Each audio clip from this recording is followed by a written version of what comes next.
In my previous sermon, which you can actually check out on YouTube, I shared an important aspect about living the Christian life. So ನೋಡಿ, ನನ್ನ ಒಂದು ಕಳೆದ ವಿಡಿಯೋದಲ್ಲಿ ನೀವು ನನ್ನ YouTube ಚಾನಲ್ನ ನೀವು ನೋಡ್ಬೋದು. ಅದರಲ್ಲಿ ಒಂದು ಬಹಳ ಪ್ರಾಮುಖ್ಯವಾಗಿ ಕ್ರೈಸ್ತರ ಜೀವಿತ ಹೇಗಿರಬೇಕೆಂಬುದಾಗಿ ನಾನು ಮಾತನಾಡಿದ್ದೇನೆ. A lot of Christians make this mistake though. So ಅನೇಕ ಕ್ರೈಸ್ತರು ಈ ಒಂದು ತಪ್ಪನ್ನು ಮಾಡ್ತಾರೆ. They don't understand the fullness of the lifestyle that God wants to give you as a child of God in the New Testament. So ಹೊಸ ಒಡಂಬಡಿಕೆಯಲ್ಲಿ ದೇವರು ಬಯಸುವಂತಹ ಒಂದು ಜೀವಿತವನ್ನು ಅವರು ತಿಳ್ಕೊಳ್ಳುವುದಿಲ್ಲ. In the previous one, I was sharing with you how you are no longer under the law, but now you have the Holy Spirit of God leading you and guiding you on how you should go about. So ನಾನು ಕಳೆದಂಥ ವಿಡಿಯೋದಲ್ಲಿ ನಾನು ಹಂಚಿಕೊಂಡಿದ್ದೇನೆ, ನೀವೀಗ ಎಷ್ಟು ಮಾತ್ರಕ್ಕೂ ಧರ್ಮಶಾಸ್ತ್ರದ ಅಡಿಯಲ್ಲಿ ಇಲ್ಲ, ಪರಿಶುದ್ಧಾತ್ಮನ ಅಧೀನದಲ್ಲಿ ಇದ್ದೀರಿ, ಆತನು ನಿಮ್ಮನ್ನು ನಡೆಸುವಂತವನಾಗಿದ್ದಾನೆ ಎಂಬುದಾಗಿ.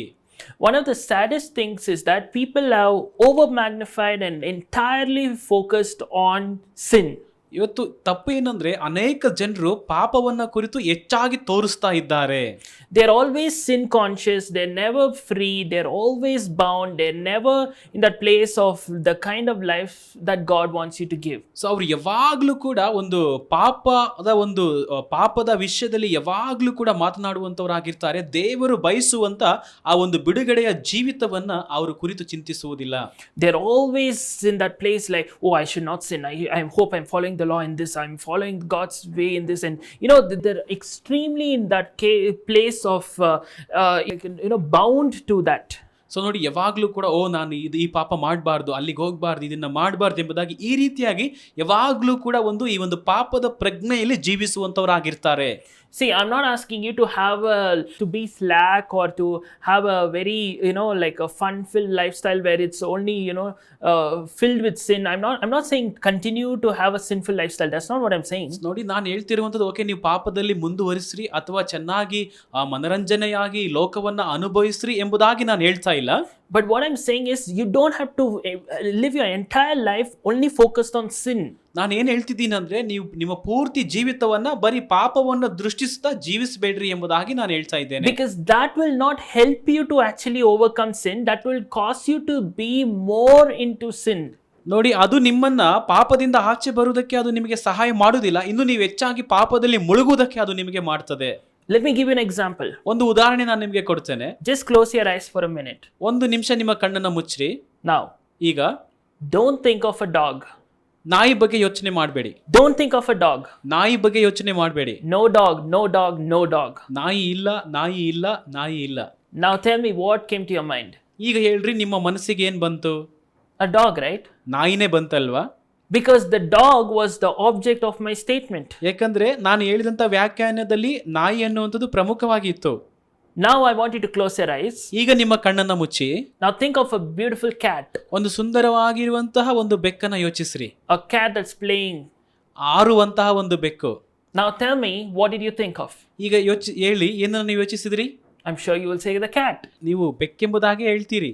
See, when I told you don't think of a dog, you still ended up thinking of a dog.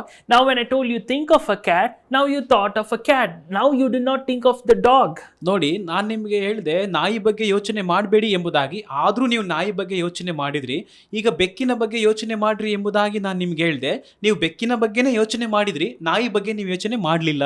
See, the object that you keep in front of you is what will come to your mind. If I say don't think of something, that something is what you will end up thinking. So ನೋಡಿ, ನಾನು ಯಾವ ವಿಷಯದ ಬಗ್ಗೆ ಯೋಚನೆ ಮಾಡಬೇಡಿ ಎಂಬುದಾಗಿ ನಾನು ಹೆಚ್ಚಿನದಾಗಿ ಹೇಳ್ತೀನೋ, ಯಾವ ವಿಷಯವನ್ನ ಹೆಚ್ಚು ಒತ್ತಿ ಹೇಳ್ತೀನೋ, ಅದೇ ವಿಷಯವು ನಿಮ್ಮ ಮುಂದೆ ಬರ್ತದೆ. That's why the Bible says in 1 Corinthians 15:56 that the law gives power to sin. ನೋಡಿ, ಅದಕ್ಕೆ ವಾಕ್ಯವೇ ಹೇಳ್ತದೆ 1 ಕೊರಿಂಥ 15:56ರಲ್ಲಿ, ಪಾಪಕ್ಕೆ ಬಲವು ಧರ್ಮಶಾಸ್ತ್ರವೇ. When you are focusing only on the law, only focusing on I should not sin, I should not do this, I should not do that, when you're only sin conscious, you're ending up with more sin. So ನೋಡಿ, ಯಾವಾಗ ನೀವು ಬರೀ ನಾನು ಪಾಪ ಮಾಡಬಾರ್ದು, ಪಾಪಕ್ಕೆ ಹೋಗಬಾರ್ದು ಎಂಬುದಾಗಿ ಯೋಚಿಸ್ತೀರೋ, ನೀವು ಇನ್ನೂ ಜಾಸ್ತಿ ಪಾಪ ಮಾಡ್ತಾನೆ ನೀವು ಇರ್ತೀರಿ. Now imagine there's a law which says thou shalt drop the pen. So ನೋಡಿ, ಒಂದು ಆಜ್ಞೆ ಈ ರೀತಿಯಾಗಿರ್ತದೆ ಎಂಬುದಾಗಿ ಅಂದ್ಕೊಳ್ಳಿ, ನೀನು ಪೆನ್ನನ್ನು ಬೀಳಿಸಬೇಕು ಎಂಬುದಾಗಿ. So the first thing is, oh, there's a law which says thou shalt drop the pen. So you are consciously, oh, I am dropping the pen. So ನೀವು ತುಂಬಾ ಪ್ರಜ್ಞೆಯುಳ್ಳವರಾಗಿ ನಾನು ಪೆನ್ನನ್ನು ಬೀಳಿಸ್ತೀನಿ ಎಂಬುದಾಗಿ ನೀವು ಬೀಳಿಸ್ತೀರಿ. But that is you driving your life, you following the law, but you cannot follow the law fully on your own, because if you break one, you've broken everything. So ನೋಡಿ, ಅದು ನೀವು ನಿಮ್ಮ ಸ್ವಂತ ಶಕ್ತಿಯಿಂದ ನೀವು ಧರ್ಮಶಾಸ್ತ್ರವನ್ನು ಹಿಂಬಾಲಿಸುವಂತೆ ನೀವು ಮಾಡ್ತೀರಿ. ನೀವೆಷ್ಟು ಮಾತ್ರಕ್ಕೂ ನಿಮ್ಮ ಸ್ವಂತ ಶಕ್ತಿಯಿಂದ ನೀವು ಧರ್ಮಶಾಸ್ತ್ರವನ್ನು ನೆರವೇರಿಸುವುದಕ್ಕೆ ಆಗುವುದಿಲ್ಲ. ಒಂದನ್ನ ನೀವು ಮೀರಿದರೂ ಕೂಡ ಎಲ್ಲವನ್ನ ಮೀರಿದಂತೆ ಆಗ್ತದೆ. But what you are now is in a place when you start focusing on the right thing, and when you start doing what the Lord wants you to do and allow the Holy Spirit to lead you and guide you, and when you are focused on being like Jesus, what happens is automatically, effortlessly, you end up doing what you need to do, like I drop the pen now. So ನೋಡಿ, ನೀವು ಯಾವಾಗ ಯೇಸು ಕ್ರಿಸ್ತನ ಮೇಲೆ ನೀವು ಪರಿಪೂರ್ಣವಾಗಿ ಗಮನವನ್ನ ಬಿಟ್ಟು ನೀವು ಮಾಡಬೇಕಾಗಿರುವುದನ್ನ ಆತನ ಚಿತ್ತದಂತೆ ಮಾಡುವಾಗ ನಿಮಗೆ ಪ್ರಜ್ಞೆ ಇಲ್ಲದೆ ನೀವೇನ್ ಮಾಡ್ತೀರಾ, ಆ ಪೆನ್ನನ್ನ ಬಿಟ್ಬಿಡ್ತೀರಾ. So that is the way I want it to be.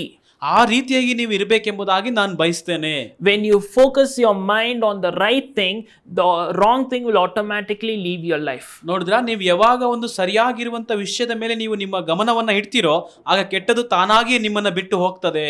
Because you see, one of the persons I interviewed recently, he shares this. You can check this out on YouTube. He shares, you can only think of one thought at a time in your mind. So ನೋಡಿ, ನಾನು recent ಆಗಿ ಒಂದು ವ್ಯಕ್ತಿಯನ್ನ ನಾನು ಸಂಭಾಷಣೆಗೆ ಕರೆತಂದಿದ್ದೇನೆ. ಅದು ವಿಡಿಯೋದಲ್ಲಿ ಇದೆ, ನೀವು ನೋಡಬಹುದು ಯೂಟ್ಯೂಬ್ ನಲ್ಲಿ. ಆ ವ್ಯಕ್ತಿ ಹೇಳ್ತಾರೆ, ಒಂದು ಸಮಯದಲ್ಲಿ ಒಂದು ಆಲೋಚನೆಯನ್ನ ಮಾತ್ರ ನೀವು ಮಾಡಬಹುದು ಎಂಬುದಾಗಿ. So you can either think of, the sin consciousness and sin, or you can be so focused on thinking of God, His righteousness, His word, His promises, and His good things, because the Bible says, think of these good things in Philippians 4. So when you think of His stuff, what happens? There is no room for thinking of the bad stuff. So ನೋಡಿ, ನೀವು ಒಂದು ವಿಷಯವನ್ನ ಮಾತ್ರ ನೀವು ಪಾಪ ಎಂಬುದಾಗಿ ನೀವು ಯೋಚನೆ ಮಾಡಬಹುದು, ಇಲ್ಲವೇ ದೇವರು ಆತನ ನೀತಿ ಎಂಬುದಾಗಿ ಫಿಲಿಪ್ಪಿ 4 ಹೇಳುವ ಹಾಗೆ ಈ ಆತನ ಆಲೋಚನೆಗಳನ್ನ ನಾವು ಹೊಂದಿದವರಾಗಿರಬೇಕು ಎಂಬುದಾಗಿ ಆ ಕಾರ್ಯವನ್ನ ಮಾಡುವಾಗ ಖಂಡಿತವಾಗಿ ನಾವು ಆಲೋಚಿಸುವಂತ ವಿಧಾನವು ಬದಲಾಗ್ತದೆ. So instead of focusing on, oh, I should not think of the dog, I should not think of the dog, start focusing on thinking of the cat. Like instead of saying, I should not think of sin, I should not sin, I should not sin, start thinking of, oh, I should do this good, I should fulfill God's plan for my life. When you start when you start filling yourself with the right things and the right thoughts, your life will go in the right direction in Jesus' name.